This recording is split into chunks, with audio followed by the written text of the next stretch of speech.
AP శాసనమండలి సమావేశాల్లో contract లెక్చరర్ల regularisation పై తూర్పు రాయలసీమ ఉపాధ్యాయ ఎమ్మెల్సీ పార్వతిరెడ్డి చంద్రశేఖర్ రెడ్డి మాట్లాడారు.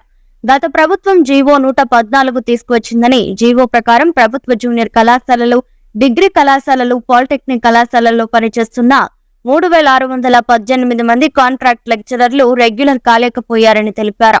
కాంట్రాక్ట్ లెక్చరర్లు అందరినీ రెగ్యులర్ చేసేలా చర్యలు తీసుకోవాలని ప్రభుత్వాన్ని కోరారు.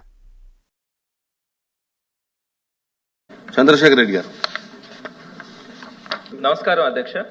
గత ప్రభుత్వం 10,700 మంది కాంట్రాక్ట్ ఎంప్లాయీస్ ని రెగ్యులర్ చేయాలని జీవో నెంబర్ 114 రిలీజ్ చేయడం కూడా జరిగింది. అయితే ఇందులో కొన్ని డిపార్ట్మెంట్లు మాత్రమే రెగ్యులర్ అయ్యారు, కొన్ని డిపార్ట్మెంట్ వారు కాలేదు. వీళ్ళలో ప్రధానంగా దాదాపు 3,618 మంది ఎడ్యుకేషన్ డిపార్ట్మెంట్ కి సంబంధించిన వారు, అనగా జూనియర్ కాలేజ్ లెక్చరర్స్ గానీ, degree college contract lecturers, polytechnic contract lecturers, వీరందరినీ కూడా జీవో నెంబర్ 114 ద్వారా రెగ్యులర్ చేయాలని మీ ద్వారా ప్రభుత్వాన్ని విజ్ఞప్తి చేస్తున్నాను అధ్యక్ష.